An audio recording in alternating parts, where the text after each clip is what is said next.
नमस्कार. माता सरस्वतीला विनम्र अभिवादन करतो. तसेच भारत मातेलाही विनम्र अभिवादन करतो. काल सर्वात महत्त्वाचा दिवस आपल्या भारताचा 15 ऑगस्ट स्वातंत्र्य दिवस, आणि अशा दिवशी लोक विविध कार्यक्रम साजरे करतात. पण आपलेही ग्रुप त्यामध्ये मागे नाही. हरीश भाऊ अण्णा यांचं नियोजन आणि आयोजन त्यांनी 15 ऑगस्टच्या निमित्ताने केलं. सर्व लोकांना जुळवलं, मिळवलं, मेहनत घेतली. कुठल्याही कार्यक्रमाचं आयोजन नियोजन करणं खूप कठीण असतं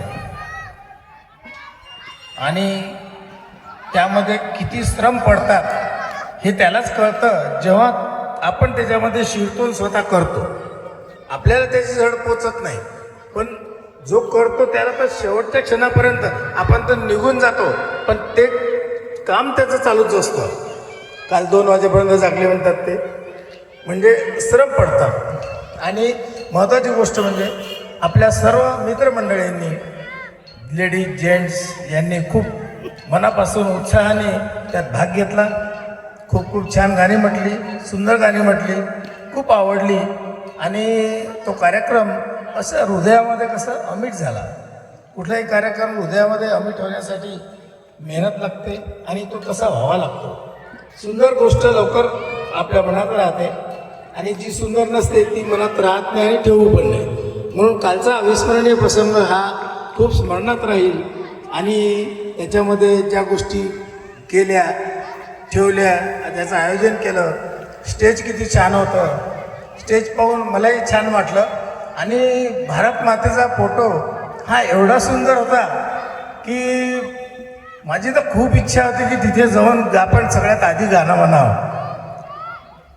आणि त्याहीपेक्षा विशेष एक गोष्ट होती की जी मी 66 वर्षामध्ये कधीच कुठेच पाहिली नाही, ती म्हणजे भारत मातेच्या चित्राला जो हार टाकलेला होता तो एवढ्या अप्रतिमपणे कलात्मकतेने टाकलेला होता की असं वाटायचं की तो हार प्रत्यक्षात टाकलेला आहे आणि कुठला तरी हा भारत मातेचा स्टॅच्यू आहे. त्या फोटोमध्ये तसंच वाटते, जे आपण फोटो काढले ना त्याच्यामध्ये असं वाटते की भारत मातेचा पुतळा आहे आणि त्याच्यामध्ये गळ्यात तो हार आहे. परफेक्ट जसं चित्रामध्ये असं खूप निरखून पाहिल्यावर जाणवेल, पण तसं जाणवत नाही. एवढा सुंदर हार त्याच्यामध्ये कलात्मकतेने टाकण्यात आला. ती गोष्ट मला खूप खूप आवडली कालच्या कार्यक्रमामधली. आणि त्याच्यातून एक शिकण्यासारखं आहे. पुढे कुठलाही कार्यक्रम झाला तिथे एक कल्पना आणि यांची आठवण त्याच्या मागे ही नेहमी येणार आहे आता, की अशी कल्पना आपण इथून उचलली म्हणून आपण आज करत आहोत. ती कल्पना सर्वांच्या कुठे ना कुठे कामी येईल. सर्वांनी खूप मेहनत घेतली, खूप चांगला कार्यक्रम झाला. आणि तुम्हाला माहिती आहे यांना कल्पकता कुठून आली हरीश भाऊंना, ती त्यांना म्हणजे तुम्हाला माहीत असेल, नाही मला माहीत नाही, असेल माहीत, पण मला आता माहीत झालं इथे आलं म्हणून की हरीश भाऊ जे स्कूल ऑफ आर्टचे विद्यार्थी आहेत. जे स्कूल ऑफ आर्ट ही अशी अकॅडमी कॉलेज आहे की ते जगप्रसिद्ध आहे, भारतातच नाही जगप्रसिद्ध आहे. त्याच्यामधला विद्यार्थी हा कलात्मक गुण घेऊन बाहेर येतो आणि आर्टिस्ट बनून बाहेर येतो. त्यात वेगवेगळ्या शाखा आहेत. त्यामुळे कलात्मकता जी आहे ती तिथून यांच्यामध्ये आलेली आहे. आणि खूप मोठी गोष्ट आहे आपल्यामध्ये की आपला कॅप्टन जे स्कूल ऑफ आर्टचा विद्यार्थी आहे. मजाक नका समजू, जे स्कूल ऑफ आर्ट खूप जबरदस्त कॉलेज आहे, प्रसिद्ध कॉलेज आहे.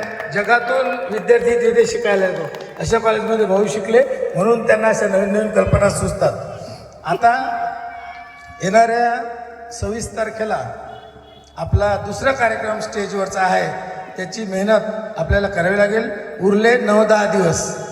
या 9-10 दिवसामध्ये चांगली प्रॅक्टिस करा, प्रयत्न करा आणि याहीपेक्षा तो कार्यक्रम साकार कसा करा असं मी सर्वांना विनंती करेल. आणखी एक हे सर्व पाहून कार्यक्रम मला असं वाटत आहे आणखीन एक कार्यक्रम भाऊंनी करावा, तो म्हणजे सर्वांच्या सहलीचा कार्यक्रम. एक सहल सगळ्यांची काढण्यात यावी. हा स्टेज शो होऊ द्या ऑगस्टचा, मग सप्टेंबरच्या शेवटी वगैरे एक सहल छान निसर्गरम्य ठिकाणी जवळ काढा वाटल्यास, पण तिथे एक सहल आपली जायला पाहिजे. छानपैकी तिथे मुक्काम झाला तर त्याहीपेक्षा चांगलं तिथे हॉल घेऊन त्या हॉलमध्ये कार्यक्रम सादर करू. खूप मजा येणार आहे. कारण निसर्गरम्य ठिकाणी जाणं आणि तिथे कला आपली सादर करणं वेगळा आनंद असतो. म्हणून भाऊला विनंती आहे की एक सहल, म्हणजे ही एकच नाही म्हणत मी, त्याच्यानंतर काढत राहा, पण आता यावर्षी ही सहल भाऊंनी काढावी. आपण सर्व त्यांना सहकार्य करू. त्यांच्या मेहनतीसाठी त्यांना मी सलाम करतो. त्यांना जे सहकार्य करतात त्यांचंही खूप कौतुक करतो आणि बाकीचे जे भाग घेतात त्यांचे कौतुक, कारण भाग घेणारे असतात म्हणून हा कार्यक्रम सफल होतो. तर आपला कार्यक्रम 100% यशस्वी झाला. खूप छान वाटलं. मनात आठवणी गोड दाटलेल्या आहेत, त्या घेऊन मी इथून जाणार आहे. त्या आठवणी नेहमी स्मरणात अमिट राहतील. कारण मित्र, सगळ्या गोष्टींना अंत असतो पण आठवणींना अंत नसतो. म्हणून छान छान आठवणी गोळा करा, हृदयामध्ये साठवून ठेवा. धन्यवाद.